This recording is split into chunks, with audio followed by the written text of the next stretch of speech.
This sleepy little hamlet just happened to be in an extremely mineral-rich region, particularly for coal, which Western industrialists had wanted to get their hands on for years. With the coming of the Hitler regime and the invasion of Poland, the fascist financiers had the bright idea of turning this conquered region into an investor's paradise by building a Nazi concentration camp near the town and utilising the slave labour available to drastically reduce their own production costs. Few people are aware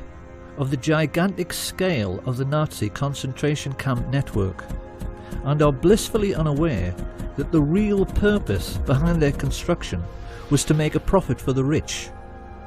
which is why they stole all the gold watches, gold wedding rings and gold teeth fillings and melted them down into gold ingots. To this day, there are bars of gold lying in the vaults of the Bank of England,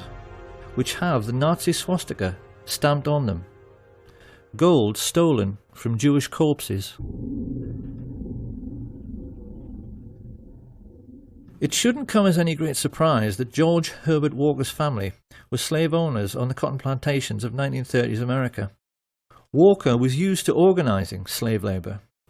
so while his business associate, Averell Harriman, was paying for Hitler's 500,000 SS troops and supplying them all with brand new Thompson submachine guns, because he did, Walker took over the management of this new Polish concentration camp. And when his Nazi friends started complaining that they couldn't pronounce the name Auschwitzium any better than I can, they all got together and decided they had better Germanise the name into something which sat more comfortably on Nazi tongues.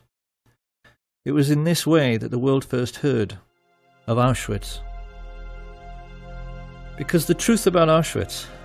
and the entire Nazi war machine is that they were essentially no different to McDonald's.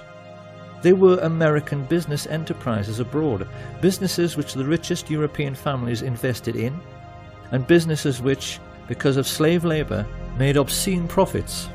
which Prescott Sheldon Bush took and placed in a blind trust, which later financed a Bush political dynasty which produced